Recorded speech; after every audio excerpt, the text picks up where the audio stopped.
that it's less about the goal. It's about the person that you have to become in order to achieve the goal. And if you decide to be a person that measures the progress versus the perfection of the goal, it's reorienting your focus. Yeah. And where focus goes, energy flows. Focus determines emotion, and emotion determines decisions, and decisions determine actions, and actions will determine your results. And so it all starts very simply with, okay, how can I start to reorient my metric for success to be less about the outcome and be more about the step? If I can be focused on whatever that step may be, maybe it's in dating, can I be more focused on, you know what, did I talk to the guy or not? Regardless of the outcome, I can give myself the, you know what, you took a shot.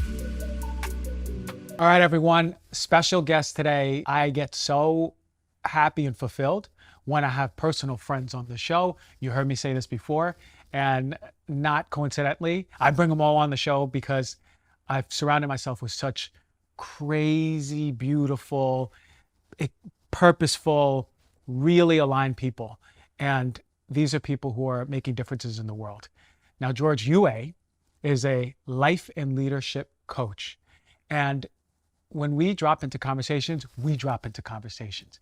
We are talking about the dynamics of relationships, how a man shows up, how safety is created in a relationship, what happens when it's not there, how the relationship can degrade, and how we can prevent our relationship from degrading. There's actually steps that we can do. There's awareness that we can bring to better our relationships, bring ourselves closer in these relationships that break up into pieces and we run away without even knowing why. But we're also going to go into the depths of our relationships with ourselves, with our friends, with our family. We're going to go into everything with the mind guru right here, George. How you doing, man? Thanks for that heartfelt introduction, Christian. Yeah, man. You know, I want to tell you first, it's just, you are someone that I've admired and revered from afar before we've even formed our friendship. And to have this experience, to be a guest and to have closed that gap and to have just organically, you know, we've met at parties and we're the kind that go into a corner and we drop into an existential conversation. Yeah. And I'm just really pumped that that's led us to here and we can share some of the things that have come through for us with your audience. Thank you, brother, man. Like existential, like, wait. So consciousness will totally concentrate into a human form and we'll experience, these are the conversations that we have about, right? I wish someone had a little microphone on us in the corner. We're just talking about like the cosmos, relationships, masculine, all the stuff. So you help guide so many people into better relationships with themselves, better relationships with each other. And there's 1,000 questions that I can ask. But right from the get-go, and I know off air, we were talking a little bit about self-sabotage. Now, you look at self-sabotage as something else. But I bring up self-sabotage because a lot of people have lately been DMing and asking me about it. So in your lens, is self-sabotage something that has been there since childhood? Why do we self-sabotage in our lives so much? It's a great question, Christian, and it's something that I think a lot about when I'm in the business of transformation, when I'm in the business of helping people make change in their life. And so the first thing to understand is that as we're going through our awakening, there's a lot of felt sensations that we go through, and we don't have the vocabulary or the lexicon yet to fully describe what it is we're experiencing.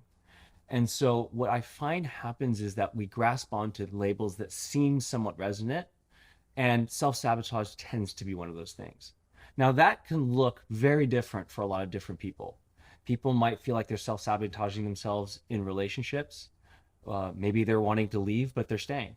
Maybe they're doing it professionally. Again, maybe they're wanting to leave, but they're staying. Or maybe they want to be having a conversation with their boss about something that they notice is happening or not happening, and they don't. And then they look at that lack of behavior as self-sabotage, meaning something that's preventing them from getting closer to a desire, a goal, or an outcome that they want. Maybe it's within their health. They want to start eating healthier and exercising daily, but then they just go back to watching TV and eating Cheetos.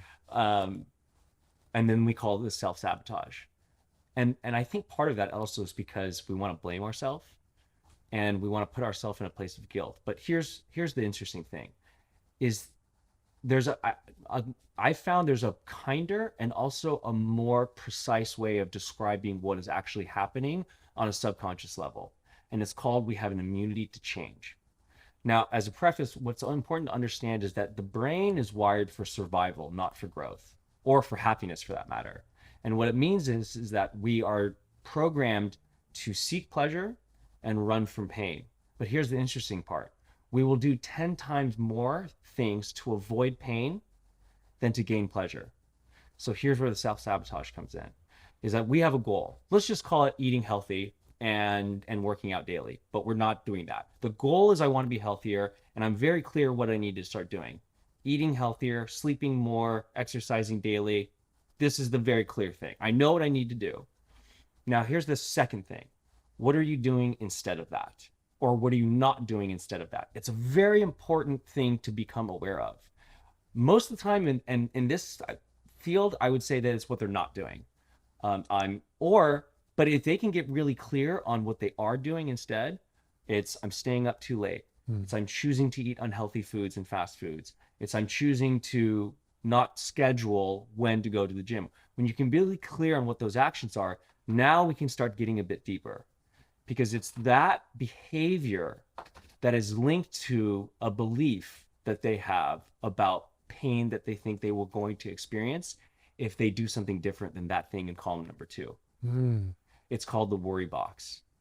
The worry box says, if I were to start doing this, something painful would happen. And the brain does not like change. It interprets change, even if it's something aligned with our goals, it interprets change as pain. Now, maybe that fear is, I'm worried that I'll fail. I'm worried that I won't lose weight. I'm worried that I'll be disappointed. I'm worried that and then they start getting into all these fears, right? And what those fears are a stepping stone to something even deeper, which is what's called a hidden commitment. And I love the word commitment. My clients all understand the power of what commitment means in their life.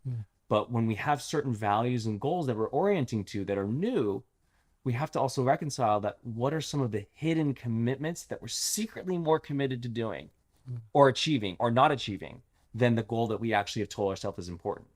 This is the interesting part, is that if your goal is to be healthy, but the fear is that you're afraid of failure, the hidden commitment is about not looking like a failure. I am secretly more committed to looking like not a failure, and so I won't start. And we label this as self-sabotage. But really what it is a psychological winning strategy for avoiding pain. We're more afraid of what other people will think. We're more afraid of what we'll think of ourselves if we fail. And what happens is that the fourth column is now where beliefs come in. Limiting beliefs. Now, what is a belief? Very simply put, a belief is a feeling of certainty that we have about something. It's not what's true. It's an assumption of what we perceive to be true. And so when we are experiencing life, we're actually not experiencing what is happening. We're experiencing the quality of our thinking about what is happening. And so when it comes to the worry box and our hidden commitments, there are assumptions, there are beliefs that we have that hold the immunity to change system in place. And so sometimes in this case, a belief might be that they will fail. A belief might be that they'll be disappointed. A belief might be that it won't work out, or that my body can't do this, or my body's not fit for this, or I don't have the time for this.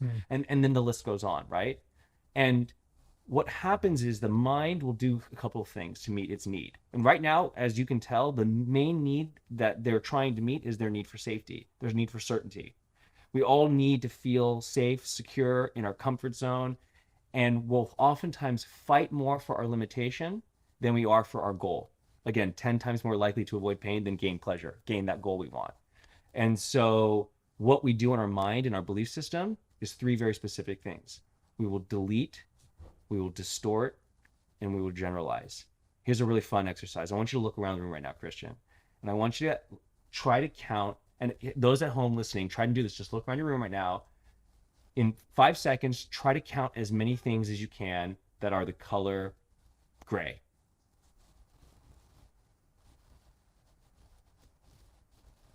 Okay. How many did you count? 3. Cool. How many of those things were beige and you called them gray? Oh man, I called those shoes are they gray? They're kind of beige, huh? A little bit, yeah. See, so Okay. here's what happens.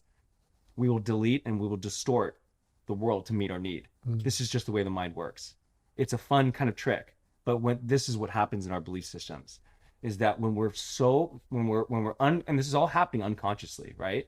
But here's what happens: as we start to become just aware of this, all of a sudden we go, "This is fucking bullshit," and it loses its power over us over time. Mm. And then what I do with my clients is that there are strategies to test our assumptions to actually prove, is this evidence-based reality or is this ego-based reality? Right. Me thinking of the fear, right? Limiting beliefs, etc. The ego will distort, right? So it'll Exactly. see something that is beige when you're looking for gray and going, no, no, that's gray. It's fine. It's fine. Mm-hmm. Well, okay, I see what you're saying. So Yep. it's these limiting beliefs that are in this worry box, Mm-hmm. you're saying, Mm-hmm. and in this worry box are all of the things that are protecting me from the discomfort of change. Mm-hmm.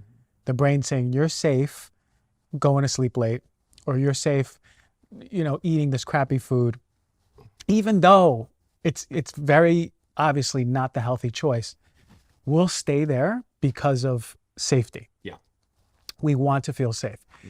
Is that signal happening early on? Do we learn that in childhood, or is there a moment that we learn it? Like, when does that, do our parents teach us that? How does that sponsor our complete life experience? Because Yeah. the habits thing is huge for people. Yep. Yep. It's a great question. And so there's a distinction between the fear and the belief system, by the way. The fear is I'm afraid of disappointing myself. And then there's all these assumptions that will happen that are associated with that fear. Mm. Now, to your point, the question that you have about childhood is, where else in your life did you learn that if you try to do something new, that you will fail and be disappointed? Mm. Now we have something. Where in your childhood, if you scan, if you just do this right now, scan in your childhood, when did you try something when you were a child and you failed, or you thought that you failed? Wow. Okay. Oh, I remember. I mean, here, I'll give you an example of me personally. Uh, Everything in high school, in the priority, is about doing what? Getting into what? Getting into sports? Getting into the best college that Oh, you best can, right? college. Right? That's like, yeah, we want to get in the best sports, right? Yeah. But I mean, that's for some. Some are dancers, some are artists. But unanimously, in high school, everyone's goal is I got to get good grades so I can go to college, Right. right? I honestly, to this day, don't ever think I've worked so hard in my life. You go to school 7 a.m. to 3 p.m. and then you do homework till 10 p.m. and you're doing that even on weekends and taking AP courses, right? Crazy. My goal was to get to USC. Uh-huh. I really wanted to become a Trojan. I grew up in LA and, we didn't have a football team, Yeah. but everyone was a Trojan fan. I grew up in Palos Verdes and I didn't get in. And it fucking crushed me. Mm. It absolutely crushed me. I was like, how could this be possible? 3.9 GPA, vice president student body of the school, Wow. wrestling on the wrestling team, like just like did nonprofit work. Yeah. Like, Everything. what the fuck did I miss? And it was and honestly, it fucked me up all of college. Mm. I was demotivated all 4 years of college. Oh. And it was because I was like, what's the point? It was this very significant point at the tail end of my formation years that kept this lingering belief and assumption that like I can work really, really hard, but I still won't get what I want. Mm. And so we what happens is we create this protection mechanism against future disappointment. Wow. That makes sense. That makes sense because you think. Now, Yeah. here's the fun part. Let me Yeah. interrupt you real quick. When we go back and we can process that memory, what's the belief? The belief is if I work hard towards something that I want, that I'll fail. Now, here's the fun question after that. Is that true? Of course not. Not always. Mm. What is true? And then this is where the healing work begins. And this is where I learned that was not failure. That was not redirection. It was redirection. And through the maturity of the lens that I have now, I looked at how not going to USC but going to LMU actually provided me with the career after college that I would not have had if I went to USC. Mm. I didn't know that at the time, but now living from the seat I am, that program is still running, and yet I can clearly see now that was redirection. Wow. And so what's powerful in this healing, heal thyself, is we have, people, there's so many different mechanisms for healing, But the power of insight through evidence-based thinking, I have found to be so empowering because we have the ability to heal thyself, heal ourselves just through the power of awareness and insight. Well, you said evidence-based thinking. What is that, evidence-based? Yeah, it's I should say reality-based. Really? There's evidence in reality that can disprove these limiting beliefs that we have, I see. that we teach ourselves subconsciously. So you're highlighting, you're putting light into, wait a minute, like, why don't you look at that evidence that's real, that is totally opposite of what you always believed? Yeah, yeah. And the evidence would be, where in your life did you work really hard and it worked out? Right. Oh my God, I was like, I was like Ocean Bailey champion in wrestling when I was in high school, or I ended up being, I ended up being number two for $2 billion a year company when I worked for my corporate job, right? And mind you, I was going through all this healing at 20 years old, and I was like, wait a minute, these are all these like track records of success that I just literally subconsciously ignore because I'm prioritizing more safety than I am my growth, Right. right? The body doesn't want the pleasure of seeing, like, hey, you actually worked hard and you did well. Mm-hmm. It was like, let's stick with this safety, Mm-hmm. the protection. Mm-hmm. Now, Mm-hmm. it's fascinating how the brain will work like that Yep. in its own protection. Yep. So for the people viewing and listening then, what are some of the things we can do at home right now to better establish a relationship to ourselves, to not self-sabotage like that, or as we say, lean into that fear? Like, is there anything we could do in the mornings? Is there anything we could say to ourselves? Yeah. Do you know if you're getting enough magnesium? Because 4 out of 5 Americans are not. And that's a big problem because magnesium is involved in more than 300 biochemical reactions in your body. So today I want to talk about the most common symptoms that we have when we're magnesium deficient. So listen carefully to the end because there's a special offer happening that could be exactly what you need. Now here we go. If you have irritability, anxiousness, if you're struggling with insomnia, you have muscle cramps, twitching, high blood pressure, if you are constipated consistently, there are dozens of signs and symptoms of magnesium deficiency. So these are just a few of the most common. Now here's what most people don't know. Taking just any magnesium supplement won't solve your problem because most supplements use the cheapest kinds that your body can absorb. That's why I exclusively, across the board, recommend Magnesium Breakthrough by Bioptimizers. It's the only full spectrum magnesium supplement with 7 unique forms of magnesium that your body can actually use and absorb. All Bioptimizer supplements are the best in class.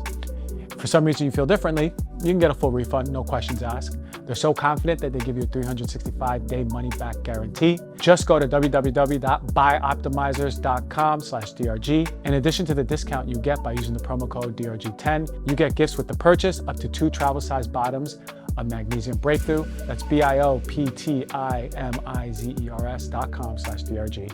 Claim your code using DRG10. What can we do to better move forward? Sure. And progress and break those habits? Yeah, I think people get very overwhelmed with like the 10 steps that they have to do to accomplish a big goal. Because no one does that. It's They don't daunting. finish. You do 10 in a day and then you do 5 the next day and then you're done. Totally.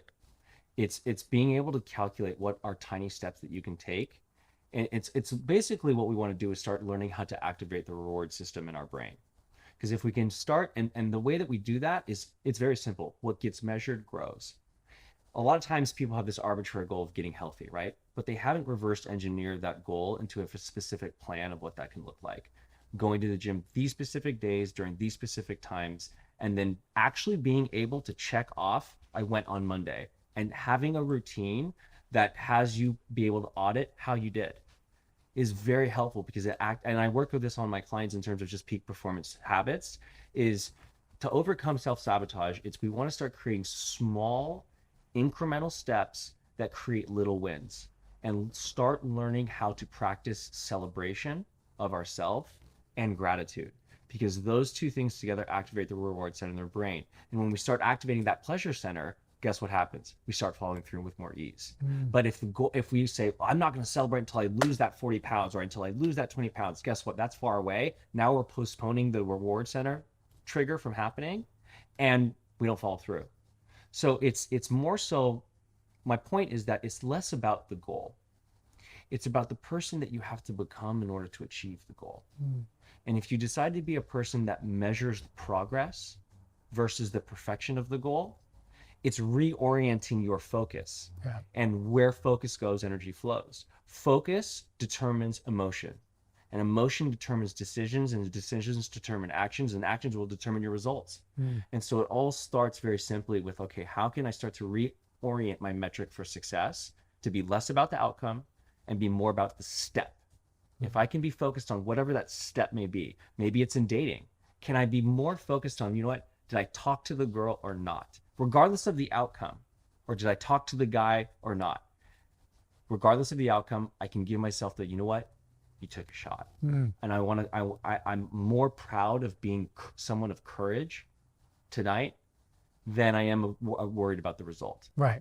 Makes sense. It's who you, it's deciding, because here's the point about doing new things is that involves fear.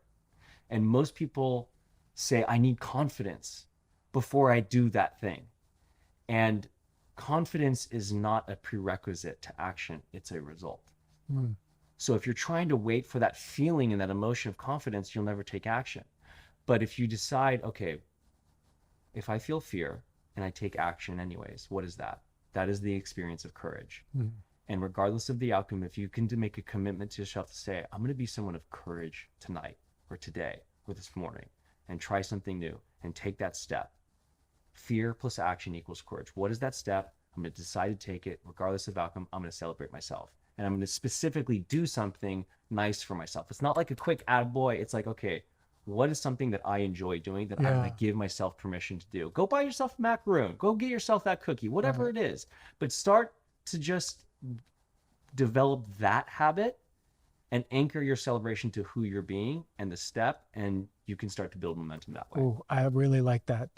And it's like, it's sort of like the courage is creating the confidence, like you said. You're never going to get the confidence to do it.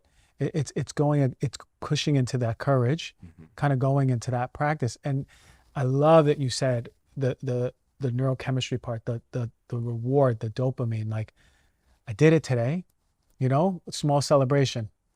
Did it today, small celebration. And you're kind of getting your brain primed to, like, you're safe to do this. You can do it. And you get a little celebration every time you do it. Yeah. I love that. So what are some ideas of, like, healthy celebrations that we can do? Like, let's say someone goes, I really want to start a workout routine. I always fall off by month 1. And then they're on month 2 and they're doing it 3 times a week. And they're like, I'm doing it. What are some of your clients do? What are some things that they do that are like healthy rewards? It's really personalized to everybody, because I always anchor back to love. What do you love? For me, what do I love? Well, I love food. I mean, I love eating out. I've done the whole vegetarian, vegan thing. Yeah. It lasted about 18 months, and I was more flexitarian, if I'm being honest. Yeah. I love food. And so I'll give you a very live example of what I did. In my business, client creation is a major focus. And instead of celebrating the yeses, I celebrate the nos. And I have a whole different mindset now around no's. In fact, I've even calculated based on how much money I made and how many no's I got last year. And I was able to calculate that every no I got was worth $6,000 last year. Whoa. And so when I have a week, and I just had this like 2 weeks ago, I had like 7 no's in 1 week. I took myself out to dinner. And I was like, you know what, I'm gonna take myself out to an intentional, nice dinner tonight. Now, for me, that works. I love going out to eat. I love going to a nice restaurant, and that works for me. For some, it might be a walk on the beach. Yeah. And as funny as it is, as close to the beach as we live, sometimes people never get their ass up and go. Right. But it's like, it's being intentional, right? And it's specifically intentioning, like, what is the thing that you really enjoy doing, whatever that may be, right? If you're really focused on like a very brand new diet, right? And you know that you're someone that loves food, giving yourself that cheat day, I think personally is okay. You kind of have to work with it with yourself and identify what works, but it's like, what is something out of the ordinary that you don't normally do that would bring out this feeling of excitement and make you feel like you're celebrating yourself? I love that. Yeah. And it's, again, what do you truly love? Yeah. Because what works part of mastering life is mastering the art of fulfillment. The reason why it's art is that what fulfills me is going to be different than what fulfills you. Right. So there's a little bit of self-awareness here of like, what do I really love? Yeah. What gives me the feeling of aliveness? Okay. Okay. That's such a, it's such a powerful way to make those associations because again, going back to the brain, priming the brain to say, hey, you're good doing this, making this change. And the stories, man, the stories that we've created to protect ourselves. You were saying that, and I was like, okay, well, whoa, okay, ready. I can think of something, when I was a kid, and protecting it. So it's funny when you think of it from the context of just keeping us safe. Then we see how our whole life can be in this box that we live in that's not even serving us. Yeah. Uh, What I'll say on that is, before we think, most people, it's very normal to think, okay, well, what do I do next? What do I do next? What's the next step? And I always come back to more identity based coaching, which is, who do you want to be? In this topic of safety, once you're aware of how the immunity to change system is operating, you now have the ability to make a choice point. There's a choice point now. Now that you're conscious, now that you're aware, now you get to choose. And it's in the moment of your decisions that your destiny is shaped. Do you want to choose to be someone who prioritizes safety? Or do you want to choose to be somebody who prioritizes growth? That is an identity shift. And when you decide you're going to be someone who promotes, who works toward growth, then you can get clear on what the steps are that align with that growth, and then you can take them. But it's less about the steps and more about who you're being. Because once you know who you are and who you want to be, following through becomes a lot easier. But when you're not aware that you're subconsciously prioritizing all these things, it's just going to keep running in place, right? yeah, that So makes it's sense. always comes back to, who do you want to be? For me, my three core values, and values are a way of being. To me, values are one of the deepest parts of who we are. They're an anchor point to where we make choices from. And for me, what I found is my three core values are intuition, courage, and faith. Core values are different from normal values, by the way, because for me, it's like I always want to be living in my core values. There is not a situation ever where I would not want to be listening to my intuition and having the wisdom and the courage to follow it, and having the faith that if I do that, everything that's meant to be in my life will be. There's never a situation I wouldn't want that to be in. Now, does that mean I'm always there? Absolutely not. I get scrambled and derailed and I fall off all the time. I'm human. That's why I have my own coach as well, to help me get clear on my values and who I want to be in each moment when I falter, when I fade out, right? You and I were talking a lot about that, about dating as well too, right? Like sometimes my little boy, who was frankly like the ethnic kid in a predominantly white school, and felt like he was always chosen second or third or never, frankly. It was just like living with the story of like, I'm second best, I'm second best. And why try if I'm just going to get rejected again? I mean, I get a little choked up even thinking about it, right? But it's like, oh, I want to ask that girl out. I want to do it, but it's just, there's an edge. There's an edge for me. But why didn't I say, you know what? It's more important that I be someone of courage. Yeah. It's more important that I throw myself out there, but more so because I just want to be someone of courage. And this is the next like realm that I'm personally going through in my life right now. And just having a sense of, and it requires a bit more intention when I go out, frankly, because my default is just hide. My default is just like wait for someone else to initiate, which then now I'm in my feminine and they're in their masculine, and now we got this weird polarity change. Yeah. But but that's what I would offer to people. So viewers and listeners really identifying then these values, these inner values Yeah. that you want to operate by moment to moment. And you said you scramble, that the life happens, and that's okay, but you have an anchor of value. So I would actually challenge viewers and listeners, what right now or after the show, really get clear on what are there's three values that we want to hold always. I love the intuition part because you're listening to yourself. That means you're always checking with your body, and I love the courage part because now you're acting out, and then the wisdom and the courage, right? You said wisdom and courage? Well, yeah, that's like my mantra actually. Yeah. Yeah, it's intuition, courage, and faith. Courage and faith. There you go. Like it's got you made your decision. I have faith that it's gonna. So let's definitely connect to that, viewers and listeners. Now, the thing about this, and I'm so happy you sort of started segueing into really the good, juicy stuff. Now we're in the middle of the ham or veggie burger or whatever you want. We're in the middle of it now. the masculine and feminine, the polarities. Mm-hmm. Now, you and I have had many interesting conversations at many different parties, Mm-hmm. in many different corners Mm-hmm. about this stuff. Okay. Now, in relationships, we want to get clear on this. Do masculine and feminine polarities affect the health of a relationship? It affects the level of passion and attraction from what I've learned. And I wouldn't consider myself to be a relationship expert, but I consider myself to be a student. And so I love being a conduit of information that I've learned from some of my greatest mentors like Esther Perel and Tony Robbins and Jay Shetty.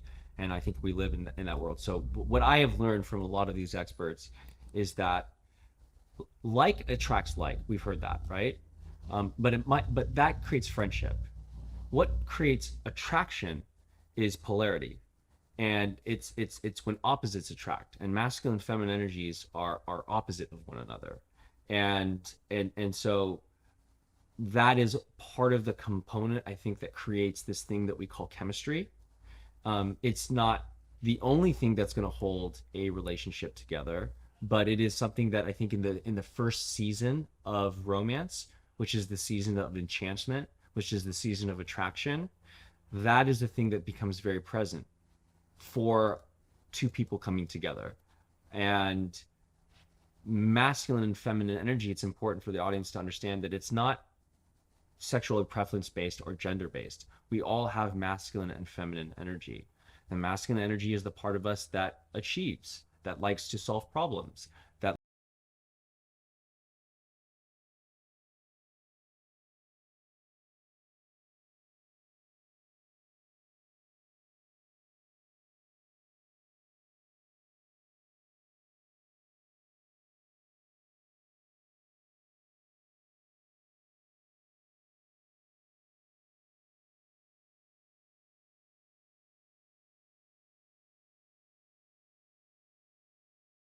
is experienced is when we're in our feminine energy.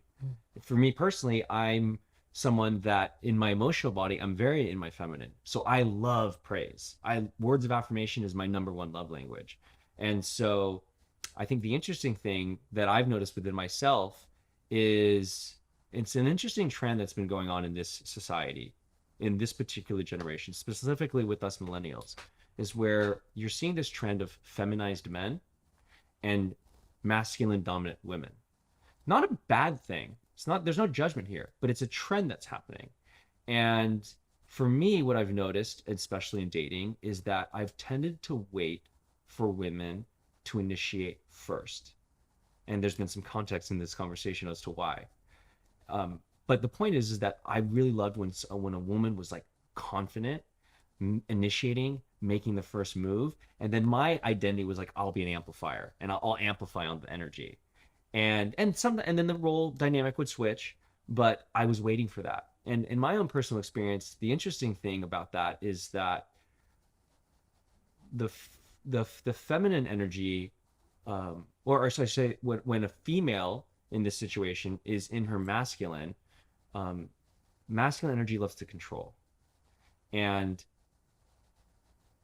for me, like I think when these like women that experience dating who tend to be masculine dominant women, something that I've noticed is they will attract feminized men.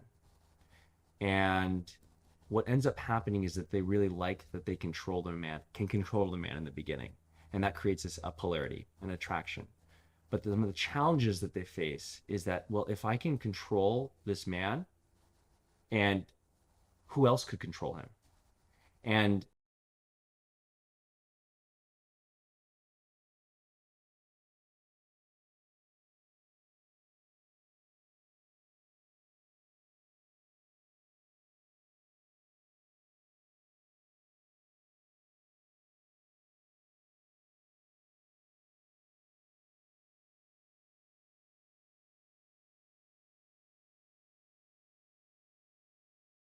it to break the feminine energy to break down, and the masculine has the three C's. Now, the three U's of the feminine are when they feel unsafe, when they feel unseen, and when they feel misunderstood. Now, the first one about unsafe, feeling unsafe, it's not just about physical protection, although that's very important. It's also about, will you love me in all of my stuff? Will you love me in all of my feminine expression? Can you hold all of my crazy, right? And sometimes women will kick their man in the balls just to kind of test them a little bit. Yeah. Can you hold the whole range of me? Can you love me when I'm happy, but can you love me when I'm sad? Right. Right? That gives them the feeling of safety when they're with their masculine mountain man. That is like, yeah, I've got you. You know, um, to be when they're unseen, when their man isn't present, their man's like, I'm here, but I'm on my phone or I'm distracted. Right? You're not actually being seen. They love the calm. They love the presence. They love the connection. And again, the feminine energy loves praise, and they love the affirmation, right? But guys, sometimes the women will come home and they'll talk about their day, they'll talk about their challenges, they just want to be seen. And the guy just loves challenge. So he's like, well, let's fix it. Let's get into the fix it mode right now. And they just are like, stop trying to fix me, right? You know, that's like why women's circles are so powerful right now is why they get together, they praise each other, and they see each other, and they affirm each other, and they validate each other. That's the experience of being seen, or to be seen, right? That creates connection, seen, understood, valued, appreciated for who you are, and accepted, most importantly, and allowed to just be who you are without needing to be fixed, right? And then obviously to be understood, right? And that's kind of what I just mentioned. So what happens is that when the feminine experiences stress, which energy do you think they tap into? The masculine energy. The masculine energy. They try to gain control. They try to gain dominance. They try to gain power, and they oftentimes will close off, or they'll get critical and they'll criticize.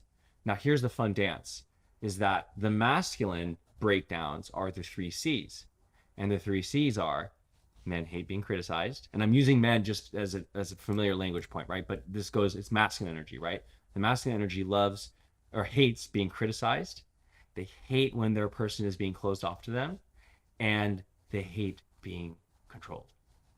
So now, and when the masculine experiences stress, what energy do they tap into? Feminine. They're feminine. They go crazy, right? Stop trying to control me. Where are you going? You're abandoning me. Come back to me. Connect with me, right? But they're closed off.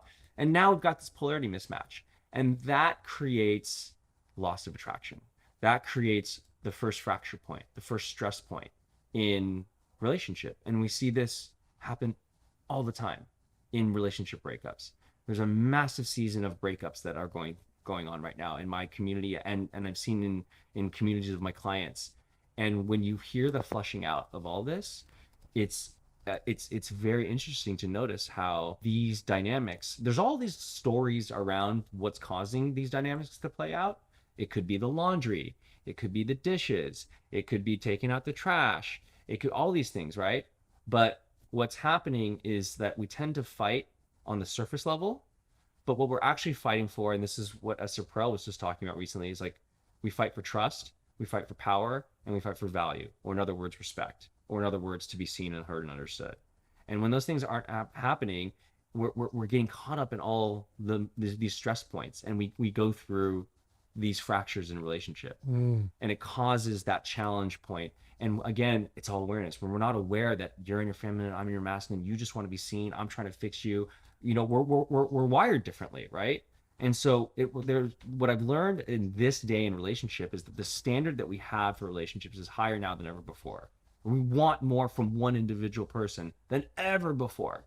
You know, we want someone to be our you know, the one who inspires us at work. We want to experience spiritual and awakening and enlightening. We used to ask for God for that. Now we're wanting that for our human being. Yeah. It's like we have so much expectation wrapped up, and as a result of that expectation, the standard of dynamic or the standard of skill set that is required to experience those things has grown, and we're actually not taught these things. That's why I'm so passionate about it, because frankly, I've made every mistake in the book, and I've been like, what the hell went wrong? And so I've just been a student of this because I want to help myself as well as help other people figure out through awareness, okay, when am I going into my feminine? When am I going to masculine? What's causing that breakdown? And how can we, and this is really important in relationships I found, is how can we take our silent expectations that we have of one another and turn those into verbal agreements that we can co-create on how we can work together, how we can overcome conflict, how we can turn conflict into connection, and how we can work toward creating the relationship that we want. I love that, man. So you're saying basically, if we have awareness about the polarity of masculine and feminine, if we're healthily in our balance or not, how we're compensating, protecting, and showing up, this can save a relationship. It has a big potential too. Yeah. It's not the only thing. There's many other things. We're just talking about chemistry right now and chemistry exchange, right? But there's also values, direction, compatibility. Yeah. How do we fight? How do we go through? So there's all those things. But this is a very important part, I think, early on in the first season of relationships that. I noticed that for me, I've actually never gotten past the first season of relationship where again, expectations are not met. And when they're not met, we go into stress. And our ability to navigate through that stress together, for me, has always been my break point. I've never been able to figure it out. And I haven't been in a relationship also in 6-7 years now. But so I've learned a lot of things since then. But I've noticed that this awareness of this can help a couple understand the dynamic of what's actually going on from just a polarity standpoint. Yeah. So would this better help a relationship for sexuality, connection? Do you believe that a lot of the intimacy issues that couples go through on the surface isn't necessarily about that? It's more about the attraction and the polarity? You know, I fully honest, I'm not like a sex coach and an intimacy coach. I think that what I've come to be aware of is that polarity creates passion.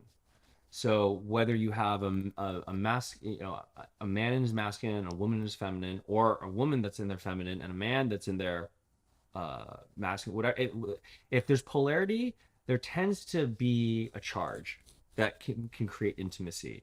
Now, creating long-term intimacy, that's like the whole other conversation that I leave to our sexual embodiment experts and our tantric experts. Yeah. What a powerful conversation, because how many people viewing and listening go, wait a minute, I do this. Oh my God, and my partner does this.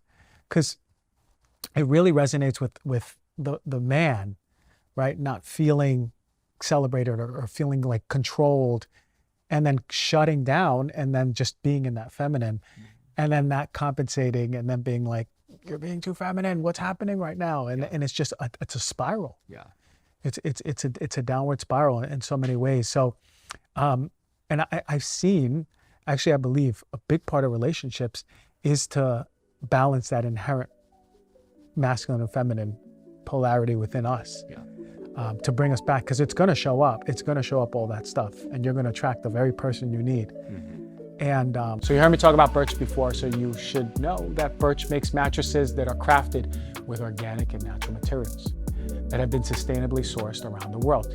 And it's important for your health to have a toxic-free mattress. We don't think about this. We think about all the things we come from food, that are coming from water, but we don't think about the products that are in our home, that we're sleeping in, that we're laying down in, that are being exposed to every single day. So did you know that mattress companies use fiberglass as a flame retardant in their products, as well as polyurethane foams? These cause harmful off-gassing that affect your respiratory system, ultimately your immune system, ultimately your hormones. Birch mattresses are free from these harmful fiberglass materials, and they make mattresses that are crafted and organic with natural materials that have been sustainably sourced across the board. I've had my Birch mattress for 3 years now, super comfortable, mold and mildew resistant. It feels like I'm sleeping and carried by a cloud. It has good airflow, so you're not waking up sweaty and hot. And with the Birch mattress, you get a 100-night sleep trial along with a 25-year warranty. And the best part about this is that Birch delivers right to your door, free within the United States, and they offer in-home setup and removal to make your buying experience as best as possible. Now, for me, the best part of Birch is that it's GOT certified and Green Guard Gold certified. These are the two big standards when you look for a bed that ensure that all of these chemicals that we worry about in lower quality mattresses that we're being exposed to for the life of the bed are not there. So they have rigorous testing to make sure that what you're getting is a clean bed for you and your family. Now, I love my Birch mattress. I do think you will too if you're looking for a new bed. Check out Birch Living. Birch is offering you, the Heal Thyself listener, access to their President's Day sale, which will get you 20% off site-wide, plus 2 free Eco Rest pillows with a mattress purchase. go to birchliving.com/heal thyself to find out more about this limited time offer. And to show the emotions that we're holding in too, right? So relationships are the most powerful things, the most powerful mirrors to see into that hole, that black hole that we don't want to look at. And no, I don't want to do that. Yeah. So how would somebody bring more awareness to their own, let's say they're not in a relationship, how are they in their own masculine and feminine? How do we how do we start practicing getting into a better balance? Maybe if we want to attract a partner that is in a more healthier balance, they have to sort of be the reciprocal of us. So is there anything that we can start doing for ourselves to really start optimizing that solo? You know, it's an interesting question that I think about for myself right now, because this applies for me. Yeah. I'm someone that is very in my feminine and my emotional body. And I also am, I'm an entrepreneur and I'm a leader. And so I know how, I guess I'm a bit of like a shapeshifter, that I can kind of go both ways in that regard. And so it's really interesting because I oftentimes think about like, okay, well, who do I need to be to attract the woman that I want? You know, I've gotten clear on, what are the qualities of the individual and how do I feel? And then there's always a sense of like, well, who do I have to become in order to attract that person? And it's different. And there's a fine line that I want to be careful with, because sometimes we can lead down a road of being inauthentic. And I want to always caution people that being who you are is most important. And I think noticing though that, if you are again, it's so complicated, because I think if you're trying to attract a certain type of partner, right, then there is a degree of like, okay, if you're looking for a very feminine woman, right, you're going to have to be in your masculine, right? And so for me, that's kind of what's happening right now. And so I'm realizing, okay, what feels authentic, an authentic way of initiating conversation. I'll give you an example. I did something that I don't normally do very often, which is I went to a bar. Like, I haven't been to a bar in like, I don't know, 10 years or something. And a friend randomly asked, and his pickup line he'd go up to a group of girls and he literally would say, "Did you see that guy riding the horse outside without a shirt on?" And it's like a pattern interrupt. And all the girls were like, what? And he's like, "Yeah, there's a guy riding a horse outside without a shirt on." And all of a sudden, it's just like so caught up. And then he just starts talking to him. And he's like, "George, this works every time." And I'm laughing because that's never something that I would do, right? But here it is. And I'm literally witnessing this and it's working. And at the same time, I'm like, that's just not authentic for me. Right. But I'm someone, as you know, who's like deep. And I've realized that just simply going up to someone and said, "Would you mind if I introduce myself?" That would be a more authentic way for me to initiate a conversation with someone. And in fact, I just did that today with somebody, and it kicked off a beautiful exchange. Mind you, it was like a warm introduction, and someone that had mentioned my name to somebody, and I just messaged her on Instagram, and I was like, "Hey, I just got back from my friend's house, and they mentioned you had a good time. Would you mind if I just introduce myself really quick?" And we just started a beautiful conversation. Sure enough, she's going to be here in LA in like the next month, and we're going to meet up. Beautiful. So it's like, it's these little things like that. And so I hope so. I can only speak from like, I'm trying to go authentic right now. For sure. Yeah. So feeling into what is authentically true for you. Yeah. As you really just start bringing awareness to, okay, do I feel balance in my body or imbalance in my body? Because for me, without understanding this awareness about masculine and feminine polarities, right? It took, without understanding for years that I was just totally in feminine and just like in flow. And I was like, oh, it's fine. The universe will take care of it. Kind of like submitting so much. But that was a learned process based on life events that every time I asserted myself, there was failure or something like that. So there was a closing of that. There was a fear. There was like my own story behind that. But really, I think if viewers and listeners, if we can just look at our relationships, that is probably the best mirror, because the relationships will show you sort of where you are in that spectrum of balance that's inherent for you, your best balance. Because if we think about it the way you spoke about, we can really bring awareness as women, okay? Am I too much of my masculine in this relationship? Am I trying to control this whole?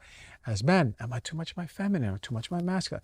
We start just asking these questions, what's dominating? Yeah. And if it's a healthy balance in the relationship, because I believe like it's going to be reciprocal, like you said, like an unhealthy or masculine dominant female will attract that feminine dominant male. Mm-hmm.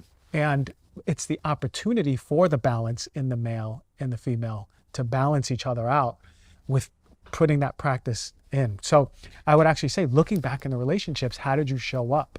What did you attract? What are you attracting? And bringing that awareness. And for me, and the way that I stepped into a healthier masculine is sort of defining, knowing, okay, here's a healthy masculine, here's what it looks like. Here's the list of the things, sort of like you mentioned, right? The assertion, the leadership, the planning, the safety, the groundedness. Do I do these in a healthy way? No. So every opportunity that I had in the relationship to show up in that, I did the opposite of what I used to do and started training myself to show up more in that. And it was uncomfortable and it was messy. But ultimately, throughout the whole relationship until the end, I learned more of what it was to be a healthy man. So it's like bringing the awareness in the relationship. That is like your boot camp. You got the skills, you have the awareness in the relationship. How are you going to assert yourself? That was most helpful for me. I love that we're speaking from our own experiences. But viewers and listeners, whatever is going to work for you is going to work for you. But the awareness is always the first way to bring this. And I love that you've brought the conversation back to that point, because the word that comes up for me is self-inquisition. Right. If you're experiencing stress in your relationship, go through the who, what, where, when, why in the form of a question, right? Like, what is causing the stress in me right now? Like, what are you noticing in terms of how you're showing up?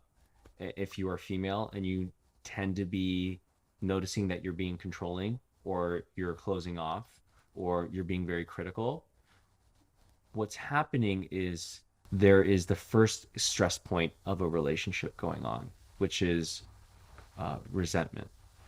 There's something that is happening. And resentment, interestingly enough, Brene Brown talks about this in her book, Atlas of the Heart. Resentment is this emotion that we experience that is actually a projection motion for, most people think it's anger, it's actually envy. Envy is, I want something that's not happening. Or I want something that you're experiencing, and I also don't want you to be experiencing that thing. So the question is, what do I want that isn't happening right now? And am I being vocal about that? Again, this is where we can start to unpack what that silent expectation is. And when that expectation is not being met, we experience the emotion of resentment. And here's the thing, what happens? We don't voice it. We hold it in. And because we're not aware of it most of the time. And so we automatically will start becoming controlling or critical, or will close off, whatever the case may be, right? And so when we can kind of investigate that first layer of like, what's my expectation, and am I vocalizing that? Is that being met or is it not being met? And here's the thing: is that a lot of times how do you kill Godzilla? How do you kill a monster? How did they kill it? They just shot some things at him and went back in the water. No, you can't. See, that's the thing. You can't kill Godzilla when he's trying to take the city. He's too fucking big. He's marching and roaring, right? You kill the monster when it's a baby. But we don't do that in relationship. And what happens in resentment is that it grows. Right now, we can kind of shuck it to the side sometimes. Yeah. But what happens is that resentment evolves, that tension builds. And as that builds, then it becomes more of a problem, right? And it grows and grows and grows. And then all of a sudden, we move into a different stress point. And it's so we go through resentment, we go through rejection, we go through repression. And I'm drawing a blank on the first R right now. But there's this evolution of resentment into the next R, and that's when things start becoming problematic, right? And now there's an actual fracture point. And it's been built up and built up and built up.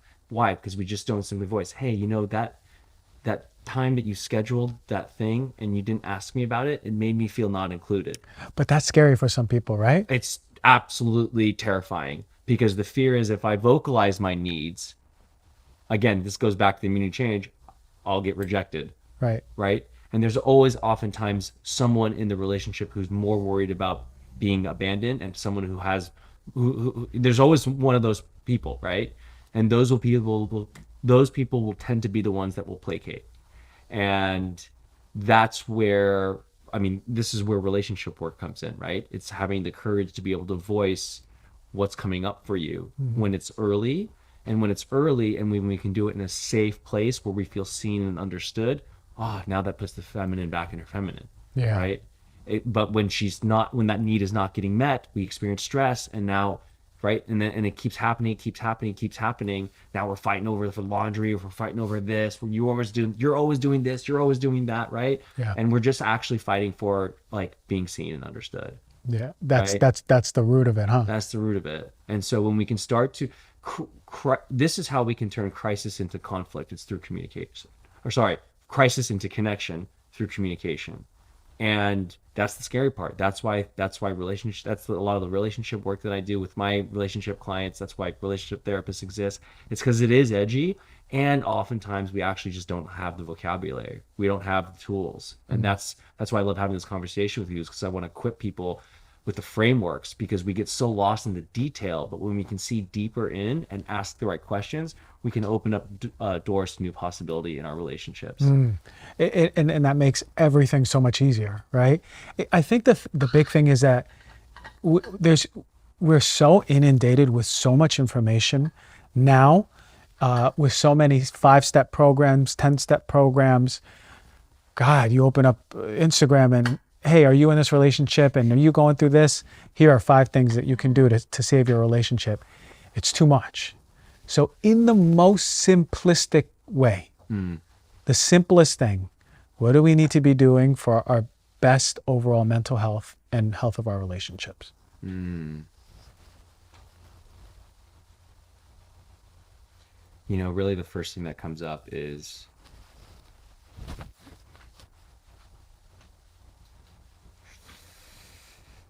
it's a complicated question. My default answer is that we have to take care of the relationship with ourselves first. Mm-hmm.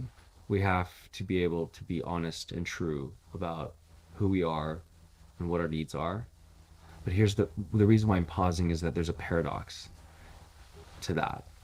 And specifically in the context of relationships, and this is where it does get challenging, is that love is being willing to put someone else first. And we don't do that, especially in this era of self-care. And I've been thinking a lot about this, especially in my own life, is that, selfish is the new self-care. Take care of yourself first. Yes, all this stuff, right?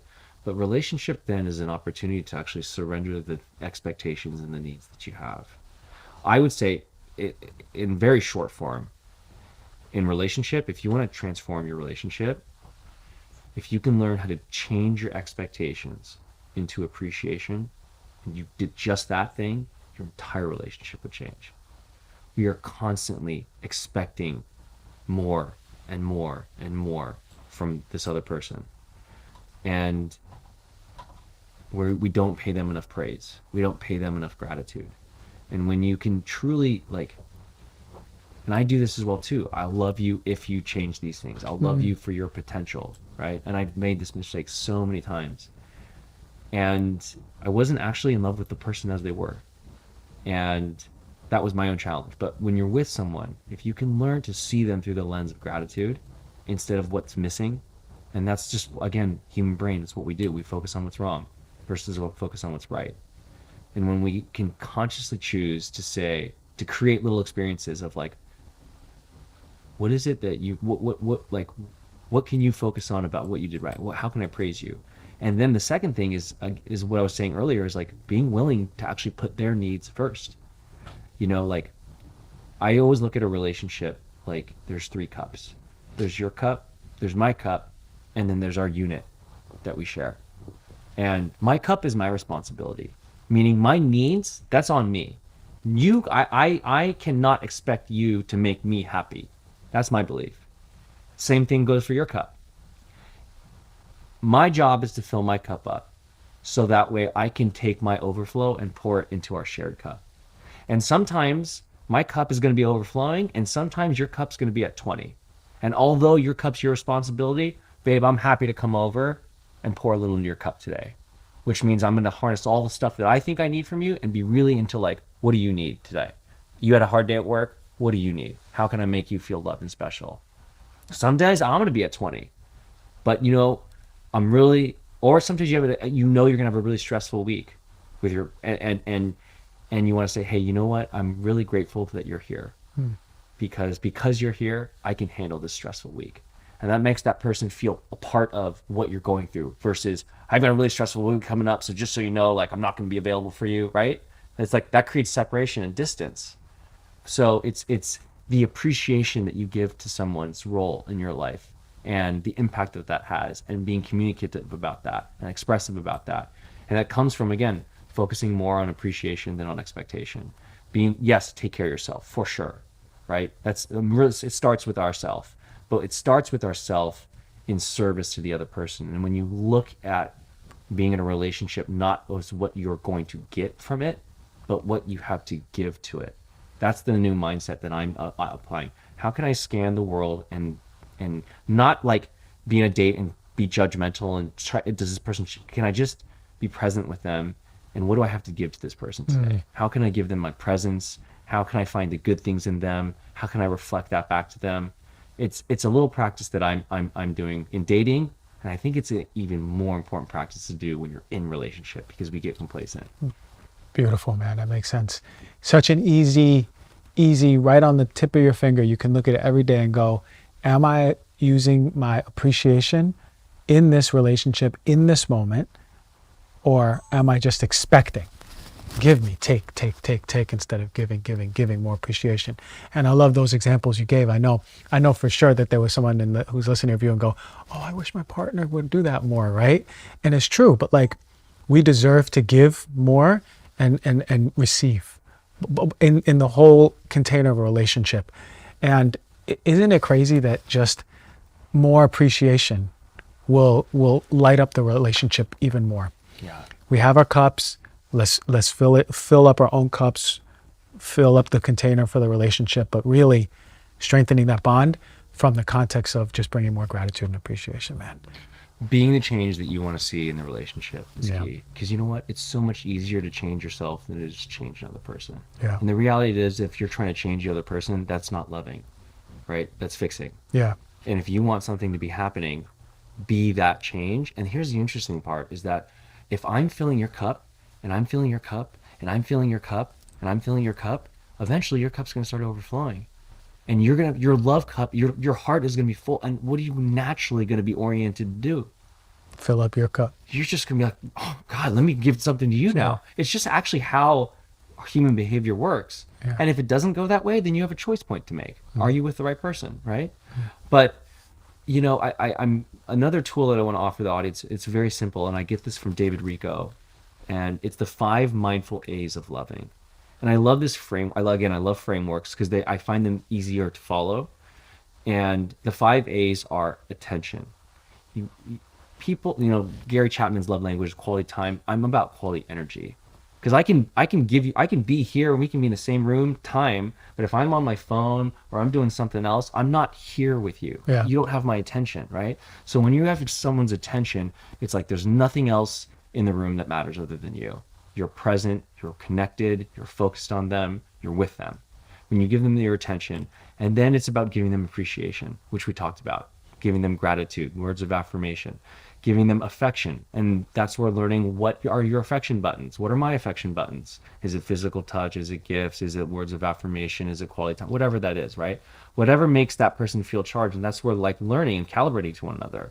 And once you give the attention, the appreciation, the affection, there's the beautiful A, which is allowance. You simply allow that person to be who they are. You don't have to fix them. You don't have to change them. They just get to be. And that's such a beautiful, loving act. And that's going to make someone feel safe. They can be themselves. There's that texture of like, I can just be myself. That's one of my important criteria. Just Is be I yourself. feel like I can be myself when I'm with you. For sure. I don't have to change. I don't have to, yes, I'm committed to, I have a growth mindset, but like I get to just be who I am, unfiltered, messy, playful, giggly, whatever that is. That allowance piece energetically matters a great deal. And that makes people feel loved, I believe. So it's the attention, the affection, the appreciation, the acknowledgement, and it's acknowledging them is the last one, where you just acknowledge them. Hey, I really noticed that you did that thing. I really noticed that you're making an effort here. I really know, just the That's a good one. acknowledgement. It's really it's 5 simple things, but again, we tend to just go about our days. Right. We tend to just kind of take people for granted, not be grateful. And these things kind of can help get us back on track and create that connection chemistry. Dude, I hope the viewers and listeners, I'm looking right at the camera. I hope we all took notes on this. I can see like the A's over here, the C's over here, the U's over here. Right? We got like letters. the vowel codes. We got the vowel codes here, man. Well, my man, how do people find you on social media? Yeah, a great way to stay connected with me is through my Instagram, shapeshift_coach.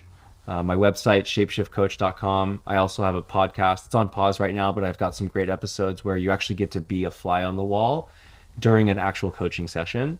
That's so cool. You get to actually, what I love about that is you as an audience get to have insights as the other person that is in the hot seat is getting their insights. I love that. It's one of my favorite things. The breakthrough, the hot seat breakthroughs. I love that. What's the name of the podcast? Think Out Loud. Think Out Loud. Okay, amazing, man. I got to tell you, man, I'm happy we're friends. I'm happy we're really sharing this unfolding of masculine, feminine balance, and the wisdom you're bringing and I'm receiving and vice versa. And now we bring it to my beautiful audience, man, who's really like they receive with an open heart. So the codes you're bringing in, all this powerful information, right to them, and Heal Thyself audience, I really hope that this resonated with you. And I know for sure, and we didn't even talk about some of the stuff we talked about today. So in my head, I'm like, oh yeah, acknowledgement. I need to acknowledge more. Why don't I acknowledge so much? Maybe I do take for granted. Like you got me thinking. So I appreciate you, man. And yeah, there was a big information dump in this conversation. I'm really grateful as well, because I hope that people at least walk away with one thing. And it's not all the things. It's just, that's what I would invite everybody is, if you just ask yourself at the end of this episode, what is the single biggest insight that I got from this? Because when you have your insight, then you can ask yourself, what's one tiny step I can take that's different? One tiny step. And you commit to that. It's insight plus action that equals transformation. Insight plus action. Perfect. And we can all do that. So we start with a small step, celebrate that small step, and continue doing it. Thank you for all your information, brother. I appreciate you. Thanks, Christian.